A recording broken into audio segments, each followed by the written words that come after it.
A'udzu billahi minasyaitonir rajim. Bismillahirrahmanirrahim.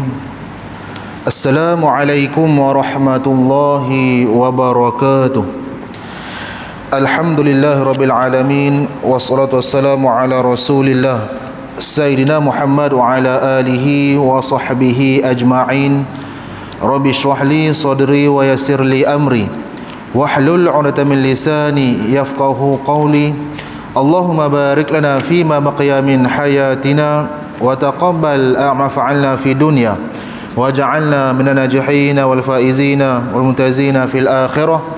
Allahumma inna na'udzubika minal barasi wal jununi wal juzami wa min sayyi'il asqam. Hasbunallah wa ni'mal wakil wa la haula wa la quwwata illa billahil 'aliyil 'azim. Amma ba'du.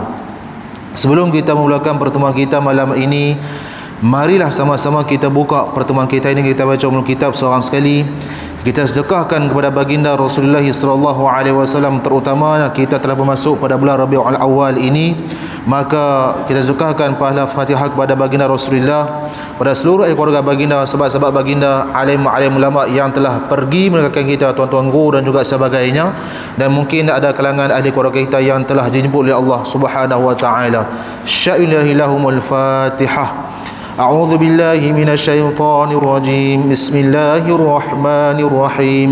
الحمد لله رب العالمين الرحمن الرحيم مالك يوم الدين إياك نعبد وإياك نستعين اهدنا الصراط المستقيم صراط الذين أنعمت عليهم غير المغضوب عليهم ولا الضالين آمين آمين يا رب العالمين. Yang saya hormati ayahanda Tuan Imam Pengurusi Masjid Aisyah Al-Fadhil Ustaz Usman bin Yahya, yang saya hormati barisan para pegawai masjid, yang saya hormati barisan ahli jawatan kuasa Masjid Aisyah, yang saya hormati tuan-tuan, puan-puan, anak-anak jemaah, anak-anak yang minta Allah Subhanahu wa taala sekalian. Alhamdulillah, syukur pada Allah Subhanahu wa taala. Pada malam ini Allah pertemukan kita selama 2 minggu kalau saya tak salah kita telah pun tak dapat bertemu, dan ini adalah dengan izin Allah Subhanahu wa taala juga. Bahwasanya pada malam ini dengan kuasa Allah Subhanahu wa taala Allah berikan kesihatan yang baik kepada kita. Dengan kuasa Allah Subhanahu wa taala Allah masih berikan kita peluang untuk kita meneruskan kehidupan kita ini yang masih sedikit berbaki, dan mudah-mudahan dengan apa yang Allah berikan kepada kita ini, kita kembalilah pada Allah dengan cara yang baiknya. Buat kebajikan pada Allah Subhanahu wa taala, ikhlaskan diri kita pada Allah Subhanahu wa taala, dan mudah-mudahan Allah Subhanahu wa taala menerima kebajikan perbuatan yang kita lakukan hanya sahaja kerana Allah Subhanahu wa taala. Syurga adalah milik Allah Subhanahu wa taala. Syurga adalah tempat yang kita semua impikan. Maka insya-Allah mudah-mudahan Allah mudahkan segala urusan kita insya-Allah. Semuanya dengan izin Allah Subhanahu wa taala. Sedar ataupun tidak, hari ini dah masuk dah bulan Rabiul Awal. Diterangkan kepada kita, mailah ustaz mana sekalipun, tentang Maulid Nabi Muhammad sallallahu alaihi wasallam. Masuk bulan Rabiul Awal ini, maka akan ada cerita tentang kehidupan sirah Nabi Muhammad sallallahu alaihi wasallam. Nabi ini macam mana kehidupannya, macam mana dibesarkan, macam mana ujiannya, macam mana dia buat, macam mana dia dikenakan segala tindakan juga sebagainya, sehinggalah kita boleh hadam dah cara hidup Nabi Muhammad sallallahu alaihi wasallam. Tapi tanya balik daripada kita ni, setakatlah bulan Rabiul Awal 1444 Hijri, apa yang telah aku lakukan dengan junjungan besar kita Nabi Muhammad sallallahu alaihi wasallam. Hari ini kita tengok bahawasanya apa yang dikatakan oleh Nabi Muhammad itu sebenarnya adalah benar. Nabi kata, aku tinggalkan mereka 2 perkara. Yang pertamanya Al-Quran, yang keduanya sunnah Nabi Muhammad sallallahu alaihi wasallam. Bila mana kamu pegang dengan 2 benda ini, kata Nabi, kamu tidak akan sesat. Itu yang berlaku pada hari ini. Kita tengok kehidupan lah ni terumbang ambingnya. Dengan kawan itu dia bawa fahaman macam ini, dengan kawan ini bawa dakwaan yang sebagainya, dengan kawan itu dakwah dia ni adalah keturunan Nabi Muhammad tapi dinafikan oleh pihak berkuasa kita. Banyak benda yang sedang berlaku yang sedang menguji kita. Inilah tandanya bahawa kesannya kita dah di hujung-hujung lah akhir zaman ini. Makna kata, kalau tak sedar diri lagi, tak tahu nak kata apa lah tuan-tuan. Yang mana nak selamat hidup ini bukan setakat di dunia, bukan setakat di akhirat bertemu dengan Allah Subhanahu wa taala nanti ini, maka peganglah 2 benda kata Nabi, kamu tidak akan sesat buat sama lamanya. Quran kita ada, Kita baca Quran, kita tak faham, tapi mukjizat tu ada bersama dengan kita. Kita sunnah Nabi Muhammad, banyak sunnah Nabi Muhammad yang Nabi tinggalkan untuk kita. Kita nak bermuamalah, kita nak berjual beli, kita nak berniaga, kita nak bekerja, kita nak berumah tangga, kita nak berkomunikasi, kita nak berkawan dan juga sebagainya. Ada yang Nabi ajarkan pada hari ini. Kalaulah kita hayati betul-betul yang dikatakan sirah ataupun sunnah Nabi Muhammad SAW dalam kehidupan kita, maka kita tidak akan sesat bersama-lamanya. Hidupkan diri kita ini dalam sunnah Nabi Muhammad SAW. Bila mana ustaz kata pada kita yang ni adalah maulid Nabi, kita kena ingat junjungan besar kita. Ya, kita akui. Dalam semayang kita kata asyhadu an la ilaha illallah wa asyhadu anna Muhammadar Rasulullah. Muhammad itu adalah utusan Allah, Muhammad itu adalah Rasul Allah. Tetapi bagaimana dengan anak-anak ini bawah kita dan juga sebagainya. Tuan-tuan juga puan-puan Allah Subhanahu wa taala sekalian, maulid Nabi bukan sekadar kita nak mengingati kejunjungan besar Nabi kita Muhammad SAW. Maulid adalah kelahiran, tuan-tuan. Bukan setakat kita nak tahu dilahirkan bila, di mana dan juga sebagainya, tetapi apakah yang dilahirkan, yang bawa bersama dengan Nabi Muhammad SAW. Kalau kita tak ambil peduli, tuan-tuan, tentang kehidupan Nabi Muhammad SAW, maka habislah, tuan-tuan, tidak ada gunanya. Maka tuan-tuan juga puan-puan Allah Subhanahu wa taala sekalian, carilah yang katakan dengan mendapat syafaat baginda Rasulullah SAW. Banyak cara kita boleh dapat syafaat ataupun pertolongan pada Nabi Muhammad SAW. Lepas mana kita meninggal dunia kelak, semua orang confirm mati, cuma kita tak tahu bila. Kullu nafsin za'iqatul maut, semua orang yang katakan hidup makhluk ini akan mati, kata Allah Subhanahu wa taala, cuma kita tak tahu bila. Dan biarlah kita mati itu dalam keadaan yang husnul khatimah, bukannya su'ul khatimah. Tuan-tuan juga puan-puan Allah Subhanahu wa taala sekalian, bila mana kita nak tengok tentang maulid Nabi Muhammad SAW, kita semua akan mati. Bila semua akan mati ni, tak boleh lari pada Allah Subhanahu wa taala. Berdiri depan Allah Subhanahu wa taala secara bersendiriannya. Mulut dikunci. Yasin ayat 65. Allah beritahu pada kita, pada hari itu kami akan kuncikan, kami akan peterikan mulut kamu, yang berkata-kata adalah tangan serta kaki kamu. Anggota kita akan bercakap bagi pihak kita, tuan-tuan. Kalau kita buat benda yang baik, maka syurgalah bagi kita. Kalau kita buat benda yang tak baik ini banyak daripada kebaikan kita, maka sila bulan, na'udzubillah, yang tu yang kita tak mau. Jadi tuan-tuan dan puan-puan Allah Subhanahu wa taala sekalian, sebelum Allah memejamkan mata kita, sebelum mana Allah menghentikan degupan jantung kita, nadi dan juga sebagainya, maka carilah syafaat Nabi Muhammad sallallahu alaihi wasallam. Hadis yang begitu banyak, tuan-tuan. Di antaranya lepas mana azan, jawab azan tersebut, Nabi kata apa dia? Man qala hinan nida, apa siapa-siapa yang berkata bila dia mendengar kalimah nida, azan itu dikemenangkan kepada dia, dia berkata apa yang dikatakan oleh muazzin, maka dia angkat tangan pada Allah Subhanahu wa taala, Allahumma rabb hadhihi da'watita, sampailah habis. Kata Nabi Muhammad sallallahu alaihi wasallam, halal lahu syafaati yaumal qiyamah, aku akan izinkan, kata Nabi Muhammad sallallahu alaihi wasallam, aku akan berikan, kata Nabi Muhammad, aku akan tumpangkan, kata Nabi Muhammad, dia katakan pertolongan aku di hari kiamat nanti ini, tuan-tuan. Mudah kita, tuan-tuan. Tapi jangan buat anggapan lah, tuan-tuan. Kata tak apa, tak semayang pun tak apa, tak apa, tak buat benda baik pun tak apa, jawab azan dan dapat pertolongan Nabi, hadiah lah. Tuan-tuan, bukan cara ada macam tu.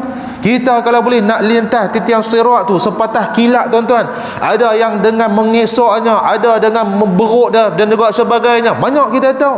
Kita baca dalam surah-surah kita, tuan-tuan, Allah petunjuk, pamerkan pada kita, walaupun kita tak nampak suasana sirat tu bagaimana, tapi Allah dah gambar dah pada kita ni, tuan-tuan ni. Cuma kita lah nak pilih cara lintas tu macam mana, tuan-tuan.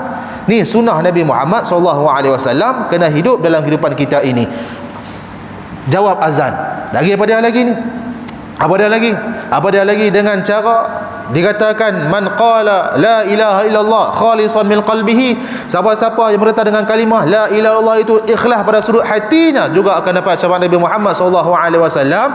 Ditanya oleh sahabat Nabi, man as'adun nas bi syafa'atika yaumal qiyamah, siapakah wahai Muhammad orang yang paling gembira, wahai Muhammad, yang akan mendapat syafaat kamu di hari kiamat nanti? Maka kata Nabi, orang yang paling gembira yang berkata kalimah la ilaha illallah ikhlas pada sudut hatinya, tuan-tuan. tuan-tuan. Kita mengaji dah dahulu ni, ikhlas takkan duk sekali dengan riak. Ikhlas kita buat semata-mata kerana Allah Subhanahu wa taala. La ilaha illallah, kalimah tahlil tu tuan-tuan tu. Jangan tunggu kematian baru kita nak bertahlil. Tak mati pun tak apa tuan-tuan, tahlil pilah. Duk saja-saja tuan-tuan kita tahlil pada Allah Subhanahu wa taala. Duk saja kita tahmid pada Allah Subhanahu wa taala. Duk saja kita takbir pada Allah Subhanahu wa taala tuan-tuan. Banyak benda kita boleh buat. Di antaranya kata Nabi, siapa-siapa yang berkata kalimah la ilaha illallah, tidak ada Tuhan yang layak aku sembah melainkan Allah, maka kita akan dapat syafaat Nabi Muhammad SAW. Antaranya lagi pada tuan-tuan, bila mana kata Nabi Muhammad pada Abu Darda, kalau saya tak salah tuan-tuan, Abu Darda meriwayatkan sebuah hadis pada Nabi Muhammad SAW, man qala hina yusbihu man shalla alayya hina yusbihu 10, barang siapa-siapa yang selawat pada aku pada waktu pagi 10 kali selawat kata Nabi, wa man qala man yusalla alayya hina yumsi 10, barang siapa yang selawat pada aku sebelah petang 10 kali pula kata Nabi Muhammad sallallahu alaihi wasallam, maka kata Nabi dia juga akan dapat syafaat aku kata Nabi Muhammad sallallahu alaihi wasallam. Tuan-tuan, selawat pada Nabi Muhammad bukannya payah tara mana. Kita nak biasakan tuan-tuan, biasakan sallallahu alaihi wasallam, Allahumma salli ala sayyidina Muhammad, Allahumma salli ala macam-macam tuan-tuan. Selawat pada Nabi Muhammad sallallahu alaihi wasallam ni tuan-tuan, jadinya janganlah kita merasa kita ni rasa aku dah rasa bebas dah, aku dah rasa kuat, aku dah rasa seorang yang begitu megah dengan Allah Subhanahu wa taala. Silap tuan-tuan, di hadapan Allah kita tidak ada apa-apa. Yang akan tolong kita kalau amal kebajikan kita tidak mencukupi, maka Nabi lah yang akan membantu kita ni tuan-tuan. Tuan-tuan juga perempuan Allah Subhanahu wa taala sekalian, maka kebetulan pada bulan ini adalah bulan Rabiul Awal ataupun lebih dikenal sebagai bulan Rabiul Anwar. Nah, Rabi' ni satu bulan tuan-tuan. Rabi' ni kalau kita tengok musim lah tuan-tuan. Kalau saya tak salah lah tuan-tuan, dia ada musim ni ada 4. Main bulan Rabiul Awal, Rabiul Tsani, Rabiul Akhir juga sebagainya. Maka bulan kelahiran Nabi Muhammad sallallahu alaihi wasallam itu adalah pada bulan Rabiul Awal. Walaupun para ulama sirah dia berkhilaf tuan-tuan. Dia kata ada selisih pendapat. Ada ulama sirah ni kata Nabi lahir pada 12 Rabiul Awal, ada yang kata pada tarikh lain dan juga sebagainya. Tapi tuan-tuan, biar pilah depa lesi Ramadan sekalipun, yang penting kita ikut sunnah Nabi Muhammad sallallahu alaihi wasallam. Jangan jadikan bulan Rabiul Awal ini adalah untuk kita nak ingat kepada Nabi Muhammad saja. Main bulan Rabiul Akhir, Jamadil Awal, Jamadil Akhir ni kita tak ingat pada Nabi Muhammad, yang tu silap tu tuan-tuan. Tuan-tuan dan puan-puan Allah Subhanahu wa taala sekalian, yang itulah sebab sikitnya. Tuan-tuan dan puan-puan Allah Subhanahu wa taala sekalian, maka kita sambunglah dengan bacaan kita ni tuan-tuan. Hadis 40 Al-Imam Nawawi rahimahullah taala yang mana dikarang disyarahkan oleh Syekh Fadhil Abdul Rahman. Kita berhenti pada hadis yang pertama muka surat yang ke-65 tuan-tuan. Hadis yang pertama ini pada Al-Amirul Mukminin, kita baca sedikit. Abi Hafsin Umar Khattab radhiyallahu anhu qala sami'tu Rasulullah sallallahu alaihi wasallam yaqul, Amirul Mukminin, khalifah kedua lepas mana Abu Bakar As-Siddiq iaitu Umar bin Khattab radhiyallahu anhu, bahwasanya aku mendengar Nabi Muhammad SAW ini pernah berkata, innamal a'malu binniyati, sesungguhnya setiap perbuatan itu mesti disertai dengan niat. Kita tahu tuan-tuan, sampai habis ni Nabi kata pada kita, siapa yang hijrah kerana Allah, maka hijrahnya itu adalah kerana Allah. Siapa hijrah kepada Nabi, maka hijrahnya itu juga kepada Nabi. Siapa-siapa yang hijrah kerana dunia, maka ataupun kerana perempuan yang ingin dia berkahwin dengannya, maka kata Nabi dia akan dapat apa yang telah dia impikan. Tuan-tuan juga perempuan Allah Subhanahu wa taala sekalian, maka dalam kitab ini tuan-tuan, muka surat yang ke-65 kita berhenti hari itu, iaitu tentang riak. Riak ni tuan-tuan, kalau kita tengok lagi antaranya bahawasanya Sayyidina Umar radhiyallahu an pernah berkata pada Muaz bin Jabal yang sedang menangis, kenapa engkau menangis? Jawabnya, kerana ada hadis yang telah aku mendengar pada Nabi Muhammad sallallahu alaihi wasallam, yasirur riya syirkun, sedikit riak saja itu adalah merupakan syirik pada Allah Subhanahu wa taala. Kita tahu tuan-tuan, dah bahas lama dah, riak tidak akan duduk sekali dengan ikhlas, dan ikhlas tak boleh duduk sekali dengan riak. Sebab ikhlas itu adalah benda yang baik, dan benda yang baik takkan duduk dengan benda yang tidak baik. Dia tidak duduk tengah-tengah ni tuan-tuan ni. Aku riak pun tak, aku ikhlas pun tak. Tuan-tuan, Macam mereka duk kata lah, nak masuk dalam neraka aku tak mau, nak masuk syurga aku tak layak, dah duduk tengah-tengah. Mana ada boleh tuan-tuan? Manzilah baina manzilatain, geng Mu'tazilah juga sebagainya tuan-tuan. Dia kata nak masuk syurga tak mau, duduk neraka tak mau, dah duduk tengah-tengah. Mana boleh? Maka ikhlas tidak boleh duduk dengan riak, dan riak juga tidak boleh duduk dengan ikhlas. Kita tahu ikhlas dia menafikan, memadamkan riak, dan riak juga kalau terlampau banyak dia akan menafikan ikhlas yang ada dalam ibadat kita ni tuan-tuan. Haris bin Musalabi dia berkata bahawa ikhlas itu ialah engkau masukkan taat pada Allah dan engkau tidak memerlukan kepada yang lainnya. Semata-mata tuan-tuan kita buat ni adalah kerana Allah Subhanahu wa taala. Kita main masjid kerana Allah, kita bersembahyang kerana Allah, kita buat benda yang baik kerana Allah, kita bekerja kerana Allah, walaupun kita tahu bekerja itu kita akan dapat duit tuan-tuan. Tapi habuan kita dapat duit tersebut, mantapkan diri kita, motifkan diri kita bahawasanya aku buat kerja ini adalah nak bagi anak bini aku makan, nak bagi nak sara keluarga juga sebagainya. Ikhlas tuan-tuan ni, bila mana ada ikhlas, Allah akan permudahkan untuk kita tuan-tuan. Baik, engkau tidak memerlukan kepada yang lainnya. Riya itu dia berkata ada dua macam. Yang pertamanya engkau masukkan taat kepada manusia, yang keduanya engkau masukkan kepada manusia dan juga kepada Allah. Kedua-duanya adalah memusnahkan amalan kita. Riya tuan-tuan ada dua macam. Yang pertamanya taat kerana manusia, buat segala perbuatan tersebut nak bagi taat pada manusia, nak bagi nampak dia ni gah. Boleh sebut taat pada manusia di mula tuan-tuan. Kaitan apa? Bubar parlimen tuan-tuan, dia mula popa minta maaf sebutlah walaupun saya pegawai kerajaan kata Abi. Popa tak lama lagi depa kata dalam satu WhatsApp, saya baca satu WhatsApp kawan saya, dia kata kalau nak tengok muka orang yang tak ada main masjid, tengok waktu lah dia main masjid tuan-tuan. Kira-kira itulah saya tahu nak kata lah, nanti tengoklah sendiri kan. Saya tak mau kata kalau kau ini dia orang Afrika sana nak kau semua baik belakang. Nak tengok boleh makan di kedai kopi juga sebagainya, tengok waktu lah tuan-tuan. Depa pun tahu, kita pun tahu macam-macam dah jadi dah. Jadinya tuan-tuan, kalau dia kata kat sini riya itu adalah taat kepada manusia, maka musnah amalan kita tuan-tuan. Musnah, habis, sia-sia tuan-tuan. Penat saja dapat habuan manusia, dapat dikatakan pengaruh manusia, tapi dengan Allah tidak ada apa-apa. Yang keduanya adalah engkau maksudkan kepada manusia juga kepada Allah tuan-tuan. Dia gabung manusia ini dan juga dengan Allah Subhanahu wa taala. Maka kata Haris ini dia berkata sedua-duanya akan memusnahkan amalan dan ibadat kita tuan-tuan. Walaupun ibadat kita pada zahirnya adalah baik, pada zahirnya adalah elok, pada zahirnya perbuatan itu adalah cantik, molek tuan-tuan, kita ikut secara peraturannya, syarat-syaratnya bagi cukup tuan-tuan. Tetapi dengan disebabkan ada taat pada manusia, yang keduanya adalah disebabkan dia menghubungkan, mencantumkan di antara manusia dan juga kerana Allah, maka perbuatan itu tidak akan diterima pakai tuan-tuan saja-saja. Main masjid tuan-tuan kerana manusia, main masjid kerana Allah dan juga manusia, dua-dua dia nak sapu, dunia pun nak sapu, dengan Allah pun nak sapu, maka dekat sini dia kata tidak akan berhimpun. Dua benda itu akan jadi sia-sia, memusnahkan amalan. Abu Lais dia berkata, surah ulama fiqh dan juga tasawuf, wafat pada 373 Hijri, berpendapat bahawa apa yang dikerjakan kerana Allah adalah diterima. Buat bila tuan-tuan, tapi pastikan perbuatan itu adalah halal. Ni tak pergi mencuri kerana Allah Ta'ala, jam pala kita tuan-tuan. Pergi duduk kebas motor orang kerana Allah Ta'ala, jam tuan-tuan.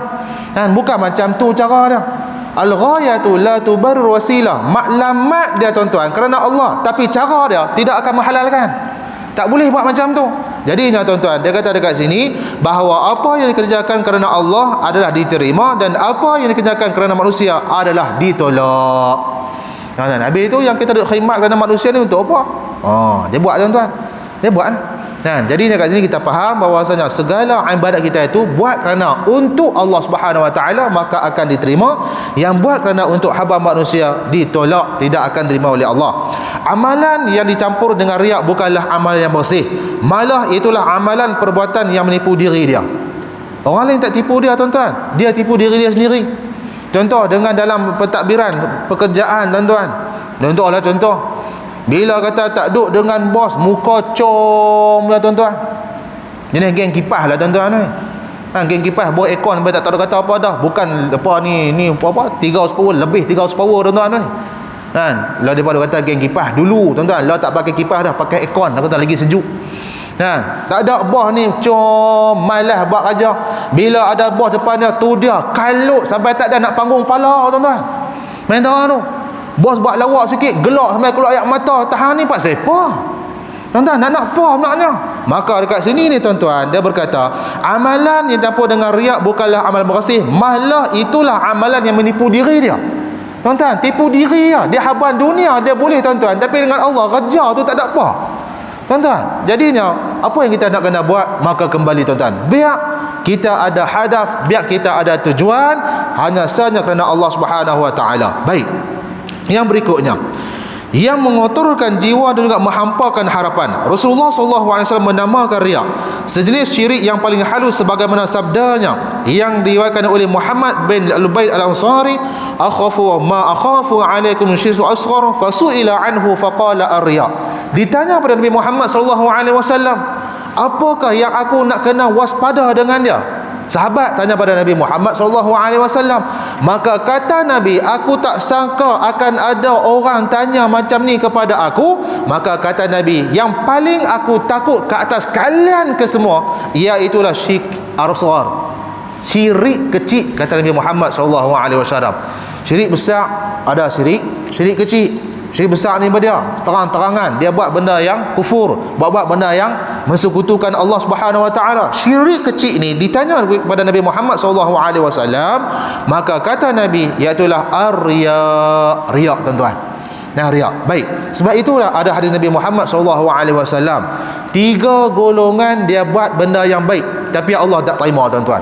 Yang pertamanya dermawan, jawadun, nak orang gelar dia sebagai seorang yang dermawan, seorang yang mulia, seorang yang penderma tuan-tuan, pemurah hati, dan menginfakkan harta benda cukup banyak, tapi Allah tak terima ibadat dia. Allah minta para malaikat hang campur dalam neraka. Pak siapa? Sebab dia ni nak gelak dia ada orang yang baik tuan-tuan, tak ikhlas pada Allah.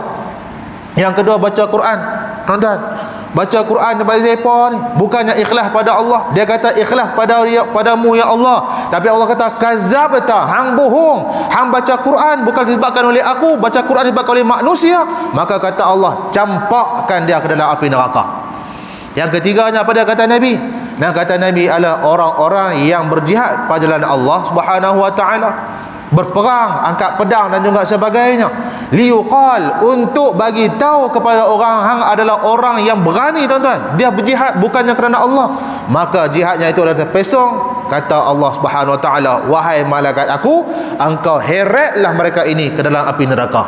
Tuan-tuan, tu tara orang yang buat benda yang baik. Tara buat benda tak baik tuan-tuan, tak tahu nak kata apa. Itulah ar-riya tuan-tuan. Baik. Kemudian ditanya lagi mengenainya. Lalu ia berkata, itulah riya, kata Nabi Muhammad SAW. Riya itu biasa ada pada amalan.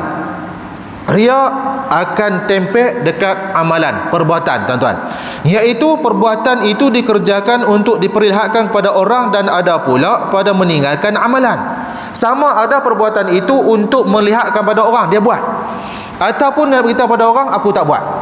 Tuan-tuan, ada pada dua perbuatan tersebut, meninggalkan perbuatan dan melakukan perbuatan. Riak dok ada pada ada tuan-tuan. Boleh lari tak pada riak? Tak boleh. Jadi itu nak kena apa? Kita kena ikhlaskan niat kita lah tuan-tuan, buat kerana Allah Subhanahu wa taala. Nah, baik.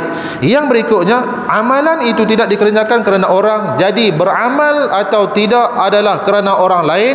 Dalam hal ini Fudail bin Iyad, seorang ulama tasawuf yang wafat pada tahun 187 Hijrah, asal pada Kufah, menetap di Mekah, telah berkata secara terus terang bahawasanya tarkul amal min ajlin nas riyaun, wal amal min ajlin nasi syirkun, wal ikhlas ayyu'afiyakallahu minhuma. Tuan-tuan, dia kata pada tuan-tuan, meninggalkan amalan kerana manusia adalah riak. Sama macam tadi kita faham tu tuan-tuan, tinggal dia tak buat tuan-tuan, tapi nak habaq pada orang dia tak buat, maka dia adalah riak. Meninggalkan perbuatan kerana manusia adalah riak tuan-tuan. Beramal kerana manusia adalah syirik. Ikhlas itu ialah Allah menyelamatkan engkau daripada riak dan juga syirik tuan-tuan. Baik, beramal kerana manusia ni pada riak lah tuan-tuan, ataupun lebih kena sebagai syirik. Syirik dia apa dia? Syirik ada dua, syirik yang besar, syirik yang kecil. Riak termasuk dalam syirik yang kecil. Bagaimanapun jelaslah bahawa perbuatan amal yang dikerjakan dengan riak dan perbuatan amal yang dilakukan campuran antara Allah dan riak atau antara Allah dan kepentingan dunia adalah amalan yang bersifat sekutu. Maksud daripada dia ni, macam tadilah kita tengok campur, tuan-tuan, campur kerana manusia seorang-seorang dia tak boleh pakai. Dia campur aku nak juga dengan Allah pun aku nak juga. Dia campur dunia dan juga Allah, tak boleh pakai, bersifat sekutu, tuan-tuan.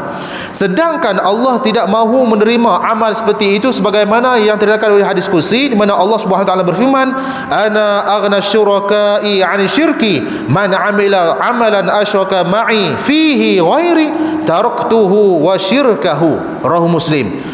Dia berkata, aku berterkaya dengan segala sekutu bersekutu yang lain. Allah akui bahawa Allah sendiri ini adalah orang, ataupun kita nak kata Allah ni orang ke? Faham macam mana orang tak nak buat? Allah tu Allah lah, tuan-tuan. Allah ni orang ke? Tak. Laisa kamitslihi syai'. Jangan kita menyamakan Allah dengan makhluk, tuan-tuan. Dia tak sama. Habis tu macam mana? Allah tu Allah lah, serah pada dia. Baik, aku terkaya sekutu sepada sekutu yang lain. Mana kata Allah ni tidak ada kuasa yang boleh menandingi kuasa dia. Itu cara dia. Dia yang paling berkuasa.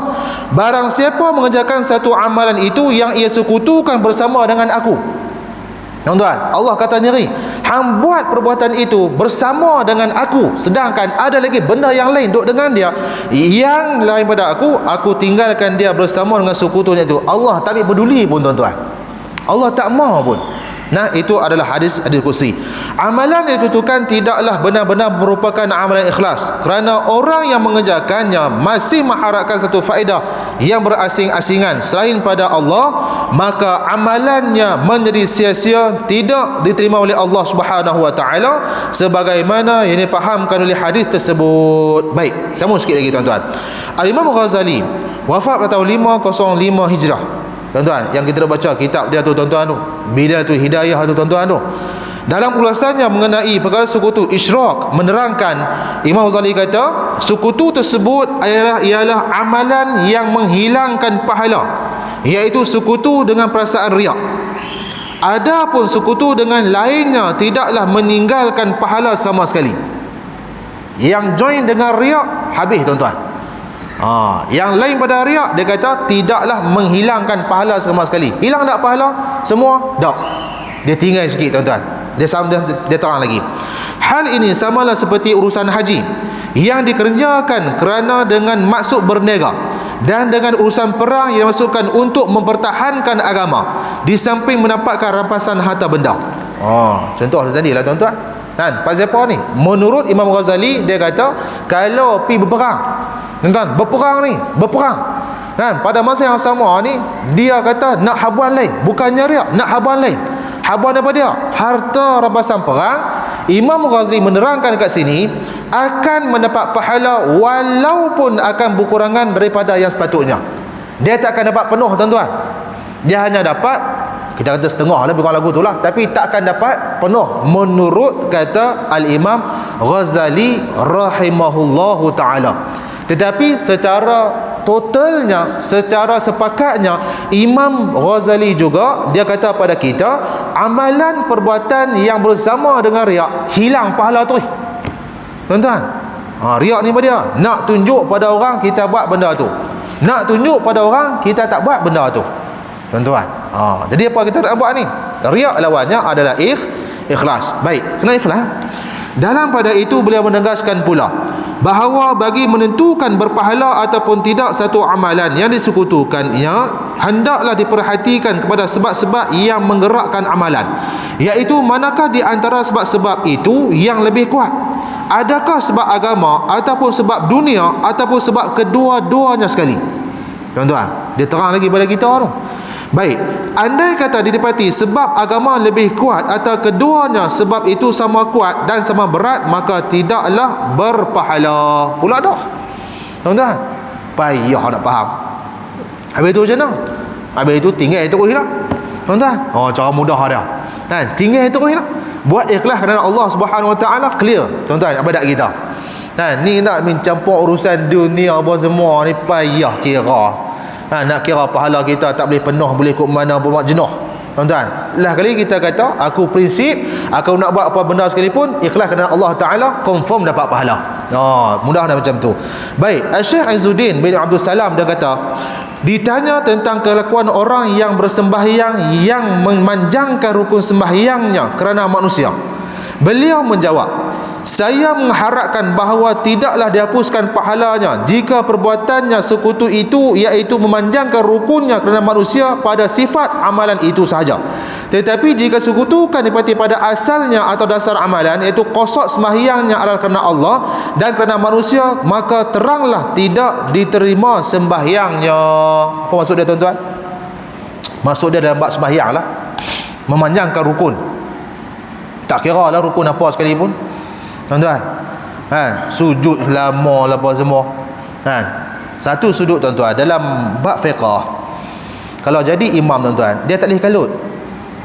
Dia kena rakyat jemaah juga, tapi tak boleh panjang sangat. Kena rakyat ada jemaah juga, tuan-tuan. Ni rokok lama-lama, tuan-tuan. Allah. Hak bukan hak tua-tua tu kasar sangat. Hak lama-lama, tuan-tuan. Nak tui balik tu kan, minyak karat ni payah sikit, tuan-tuan. Dia tak apalah orang muda rokok terang mana pun tu, dia duduk macam tu. Tak apalah dia, tuan-tuan, dia orang muda. Ni hak belakang dia ni, bukannya ada orang muda ke semua, ada juga orang yang berumur, maka kena raikan juga. Nak sujud lama-lama pun tak boleh juga, tuan-tuan. Ni sujud lama-lama lah, pasal apa ni? Saja Nabi pahala sujud bagi lama-lama, tuan-tuan. Hak muda-muda tak apa, bangun cuih lagu tu ya. Hak tua-tua sudah tungging dulu, tuan-tuan. Kena ra'i yang mana muda, yang mana tua, kena ada belakang ada, tuan-tuan. Sebab tu jadi tugas imam ni bukannya mudah, tuan-tuan. Nak kena ra'i. Baca panjang pun salah, baca pendek pun salah, tuan-tuan. Sungguh, tuan-tuan, sungguh. Hari tu ni waktu mana ni mula nak kalut kan. Nak habis dah kita pun. Bila mana dekat satu masjid tu, tuan-tuan, dia babak kat saya. Babak kat saya. Ni jangan panjang sangatlah, tak larat dia dah. Tak larat. Tak larat. Dia kata kat saya, ni ajar sikit. Sembahyang raya ni, rakaat pertama kuliah, rakaat kedua kul huwallah. Tuan-tuan. Biasa orang rakaat pertama ni dia sabihizlah. Tuan-tuan, sabihizlah rakaat pertama. Rakaat kedua tu ada suruh dia tu. Dia kata buat tengok kuliah dengan kul Allah. Nak tengok orang yang duk kata dekat tu imam yang kata baca panjang tu, dia nak buat macam mana, tuan-tuan. Tak apalah, nak buat tak buat tu. Time tu tak apa nak clear lagi kita, tuan-tuan. Mengaji tak ada habis lagi, tuan-tuan. Kita pun dengar cakap dia di kampung lah, tuan-tuan. Dengar cakap dia.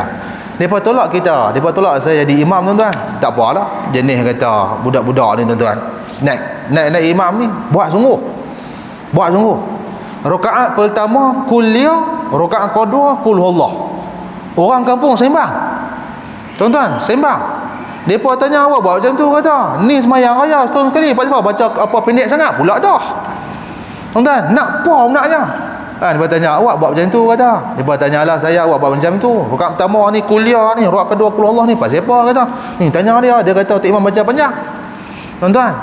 Condemn masjid tu, tuan-tuan. Allah tak tahu nak kata apa dah. Tapi akhir hari ni ada juga orang condemn masjid. Ni boleh tak tepi ni, mana cerita sikit. Hari ni juga ada orang condemn masjid, tuan-tuan. Dia telefon 2 kali kat jabat agama. Dia telefon kali pertama, saya duduk bersorat. Telefon kali kedua ni waktu petang, tuan-tuan. Pasti mai kat saya. Dia tanya, pasal apa ni? Kata saya nak komplain masjid. Hebat. Pasal apa? Dah duk buka dengan Quran pagi-pagi ni, pasal apa? Nama apa ni? Alalah, nama dia sedap, nama dia, tuan-tuan. Tak tahu nama dia? Orang perempuan. Yang cakap tu orang perempuan. Nama dia sedap. Dia kelimah terpuji lah, tuan-tuan tu. Allah. Kan, nama apa dia ni? Cakap dengan saya ni. Buat lagu tu lah. Nama ni makna sedap no. Kata, tak apalah. Saya ni orang Kuala Lumpur. Dia kata, tak apa, bukan orang Langkawi. Tak apa. Kalau orang Langkawi ni nak jumpa dia. Berani dia kata kat masjid kat Langkawi ni, jangan dia orang Langkawi. Orang Langkawi tak ada komplain orang Langkawi, tuan-tuan. Tu cara dia. Ni orang Kuala Lumpur baru duduk berkerak dia kat sini ni. Dia kata ni, pak siapa masjid ni suka baca kuat-kuat sangat. Kuliah-kuliah pun buka dengan speaker lock-lock pasal apa? Tak boleh kalau kau buat speaker dalam saja. Amboi. Tuan-tuan, amboi saya kata tak apalah. Cik nak buat aduan kan ni? Nak buat aduan lah ni, sebab tu telefon jabat kamu. Oh, hebat. Saya tanya dia pergi jumpa Tok Imam lagi. Tak pergi jumpa lah. Pasal apa tak pergi jumpa? Nanti depa buruk lah nama saya. Pula dah. Tuan-tuan. Pula dah habis tu nak macam mana ni? Lah jabat kamu lah ambil tindakan. Dia tak apalah. Kalau sebab bang nak ambil tindakan tak apa. Dia speaking dengan kita tuan-tuan. Mentang-mentang orang Kuala Lumpur tu dia speaking lah. Kan saya IU apa semua ni gila-gileman kita dengar tuan-tuan. Duk IU dengan kita ni. Alah kali kata-kata ni cik kalau nak buat adam betul-betul saya nak black and white. Oh kita pun kata macam tu lah. Without black and white saya tak akan terima. Oh kan dia speaking kita speaking lah. Level kena naik tuan-tuan. Kan? Level kena naik. Saya nak black and white. Kalau cik nak buat aduan pada masjid, cik hantar aduan pada saya. Saya akan ambil tindakan. Tak. Saya kata cik, aduan cik ni bukan cakap dalam Langkawi je. Daerah yang lama juga saya dah terima dah. Tapi orang Muslim jugalah yang buat komplain ni. Orang Islam juga yang kata kat masjid ni. Buka dengan apa ayat Quran sebelum subuh dan juga sebagainya. Dia kata orang Islam, saya kata orang Islam juga yang komplain. Daerah lama dulu ni. Bila cakap macam tu, mai surat layang sungguh tuan-tuan, surat aduan. Pi habaq kat masjid. Masjid slow. Masjid slow, tak boh. Seminggu tuan-tuan dia tak boh. Sebelum subuh dia tak boh. Tuan-tuan, masjid tu. Cina pula dah main telefon. Dia kata ni pejabat agama kah? Ya. Ni pasal apa masjid tu tak buka Quran pagi-pagi? Dia kata pasal apa masjid tu tak buka Quran pagi-pagi? Pasal apa pula dah? Dak tahu tak? Saya buka kedai lemak dia kata. Pula dah. Tuan-tuan, tu tara Cina tuan-tuan. Yang kata bukan yang Islam, dia kata apa dia? Ni, suruh dia pasang baliklah Quran tu. Saya boleh mampu nak wai dia kata. Tu. Tuan-tuan, ni orang Islam kita tak mau munah saya tak tahu nak kata apa tuan-tuan. Tu yang kata Nabi tu. Jadi sungguh pada hari ni pegang dua benda tu lega tuan-tuan. Baik. Okey. Ni mula merapu dah. Habis dah ni. Muka surat yang ke-67 petunjuknya. Petunjuk ni pada tuan-tuan, ma yustafadu minal hadis. Apa yang kita boleh dapat pada hadis ini? Habis dah tuan-tuan. Bila masuk dalam bab apa yang boleh kita dapat pada hadis ini, dia kata pada kita ada 3 benda. Tuan-tuan, yang pertamanya bahawa muka surat 68. Niat yang kendaki untuk amalan supaya amalan itu berlaku menurut kemahuannya dan pilihan hati orang yang melakukannya dan dia sendiri pula yang akan bertanggungjawab atasnya. Sungguhlah tuan-tuan, hang nak haban dunia hang akan dapat kata Nabi, tapi hang kena bertanggungjawab. Sebab tu ada hadis yang lain Nabi kata apa dia? Ala kullukum ra'in wa kullukum mas'ulun 'an ri'ayatihi, kata Nabi Muhammad sallallahu alaihi wasallam. Kamu semua akan dipertanggungjawabkan ke Nabi dan kamu tidak akan lepas pada pandangan Allah Subhanahu wa taala. Hadis yang lain ditanya pada Nabi Muhammad, "Wamal ihsan?" Apakah itu ihsan? Akhbirni al ihsan, wahai Muhammad, bagi tahu padaku ihsan ni apa dia? Tuan-tuan, Nabi kata apa dia? Anta'budallaha ka'annaka tarahu fa illam takun tarahu fa innahu yaraka. Allah tengok apa yang kamu duk buat. Kamu semua akan bertanggungjawabkan kata Allah Subhanahu wa taala. Tuan-tuan, yang ni adalah hadis yang pertama.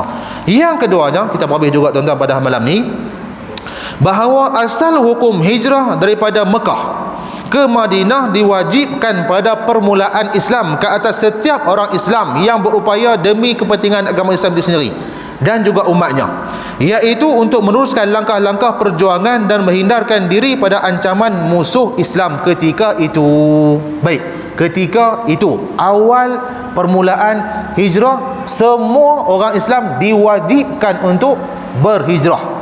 Tuan-tuan, pada ketika itu kewajipan hijrah pada waktu itu dianggap satu tanggungjawab yang utama lagi amat penting. Keengganan pada melakukan dengan ketidakadaan sebab yang sah dipandang satu kesalahan dan juga dosa yang besar. Malah dianggap mereka itu akan terus menghukum siapa saja yang enggan hijrah dengan alasan yang tidak munasabah. Walaupun hukum wajib hijrah itu adalah buat sementara sahaja. Tuan-tuan, dia kata dalam ni, Syekh Abdul Rahman dia kata, walaupun hukum wajib hijrah itu adalah buat sementara saja, kerana setelah mana Islam dapat kembali menguasai Mekah, lepas mana pembukaan kota Mekah tuan-tuan. Kita tahu zarah nak buka kota Mekah ni bukannya sekali pi buka terus tuan-tuan. Tak. Macam-macam.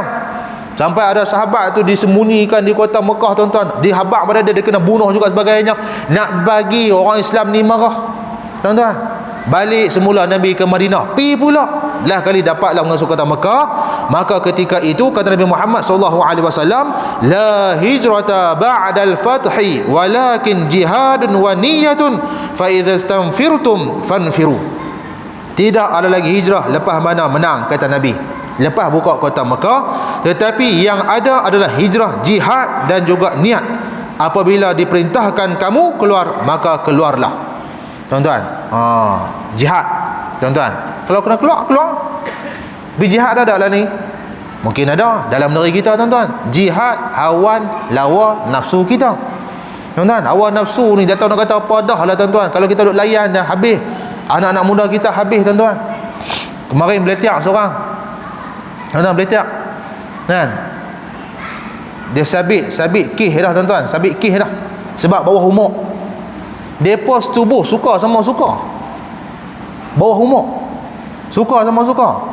Ada pihak berkuasa tu kata tak apa, kami akan gugur kes kalau hangpa nikah. Mailah mak teriak dekat jabat agama. Dan ustaz tolonglah bagi depa kahwin, ustaz tolonglah bagi depa kahwin. Pasal apa ni? Kata dah kalau dia tak kahwin, anak saya ni dia kena sabit. Dia kata kan, dia bagi tempoh sampai ada sekian tarikh je. Kalau kata tarikh ni tak kahwin juga, maka anak saya duduk dalam, dia kata. Kan? Saya kata kat budak tu, nama apa? Nama elok, tuan-tuan. Saya sebut pilah, kan? Bukannya kenal tak mana pun. Amin. Amin. Adalah Muhammad tu adalah, tuan-tuan. Nama dia Amin. Amin, tuan-tuan. Amanah.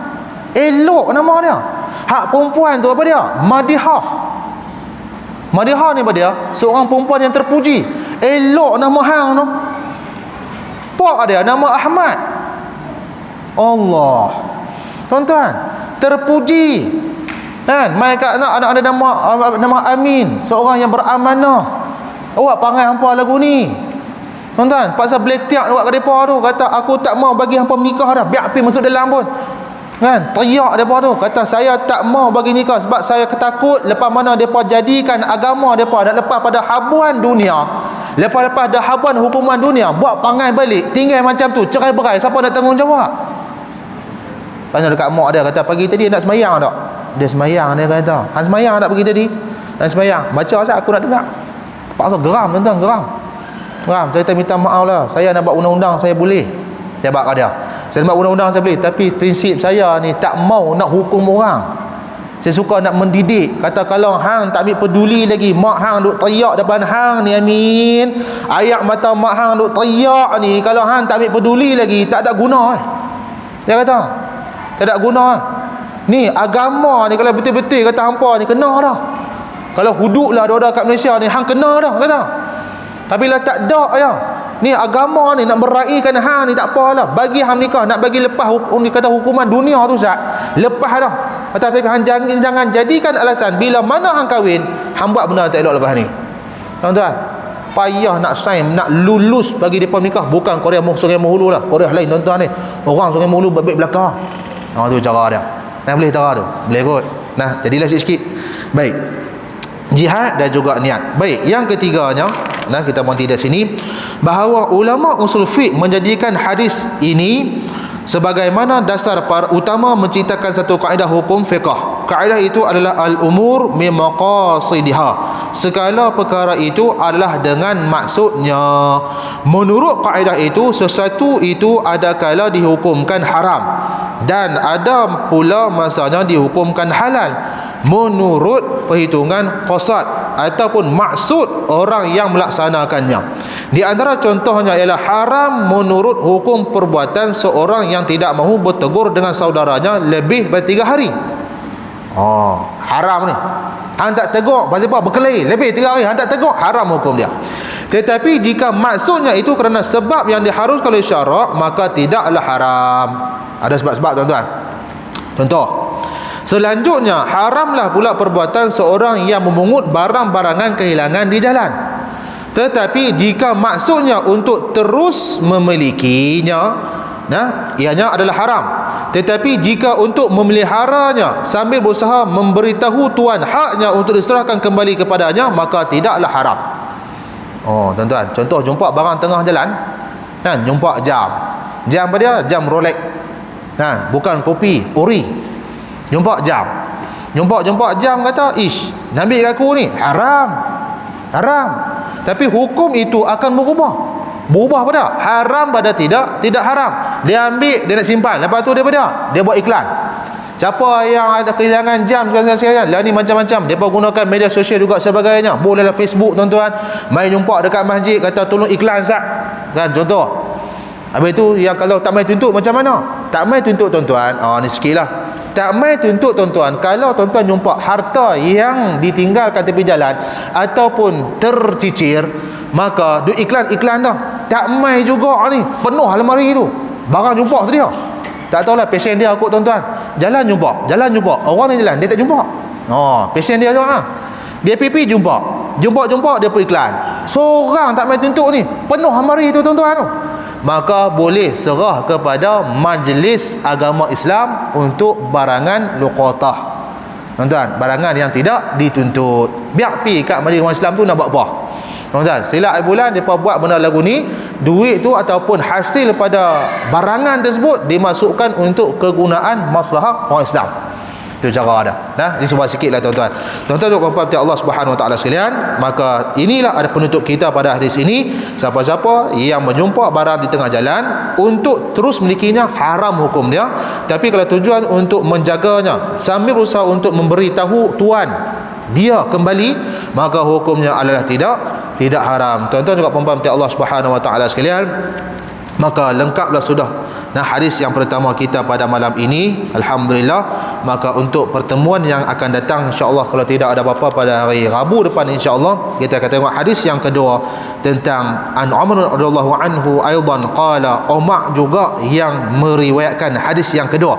Imam Nawawi dia hadis ni hadis yang nombor 2. Bainama nahnu julusun 'inda Rasulullah sallallahu alaihi wasallam zata yaumin idh tala alaina rajulun syadidun bayadil siyab, bayadil siyab syadidul sawadi, sampailah habis ni nak nerangkan pada kita ni apakah Islam, apakah iman, apakah ihsan, apakah tanda-tanda kiamat kecil, besar dan juga sebagainya. Insya-Allah semoga Allah mudahkan tuan-tuan. Kita tengoklah benda yang baik ni ke depan kita ni, insya-Allah, dan segala yang baik itu adalah pada Allah Subhanahu Wa Taala. Perbanyakkan kita salawat pada Nabi Muhammad sallallahu alaihi wasallam tuan-tuan, terutama pada bulan Rabiul Awal ini. Tuan-tuan dan puan-puan Allah Subhanahu Wa Taala sekalian, saya akhwati dahulu pada malam ini di sini, insya-Allah. Mudah-mudahan Allah akan berikan kita kekuatan. Doalah bagi Allah berikan kita kekuatan yang baik, kesihatan yang baik, kelapangan masa juga sebagainya, dapat kita beribadat tuan-tuan. Kita beribadat, alhamdulillah. Anak-anak kita juga pastikan mereka juga melakukan benda yang sama. Tak mau kita lepas saja tuan-tuan, anak-anak kita tak lepas tuan-tuan. Mudah-mudahan Allah akan mudahkan segala urusan kita, insya-Allah. Allah akan terima amal kebajikan kita, insya-Allah, dan Allah masukkan kita dalam golongan orang-orang yang mendapat tempat dalam syurga Allah Subhanahu Wa Taala. Sekian aku qauli hadza wa astaghfirullahal azim li wa lakum. A'udzubillahi minasyaitonir rajim. Bismillahirrahmanirrahim. Alhamdulillahirabbil alamin hamdan yuwafi ni'amahu wa yukafi mazidah. Ya rabbana lakal hamdu kama yanbaghi li jalali wajhika mustadani. Allahumma shalli ala sayyidina Muhammad wa ala alihi wa sahbihi ajma'in. Allahumma ighfir lana dhunubana wa li walidina warhamna kama rabbawna shighara wa li jami'il muslimin wal muslimat wal mu'minina wal mu'minat rahimin. Allahumma ijma' jam'ana hadza jam'an marhuma wa tafarraqna farqa ma'suma. Rabbana atina fid dunya hasanah wa fil akhirati azaban nar. Sallallahu ala sayyidina Muhammad wa ala alihi wa sahbihi wa baraka wa sallam. Walhamdulillahi rabbil alamin. Assalamualaikum warahmatullahi wabarakatuh.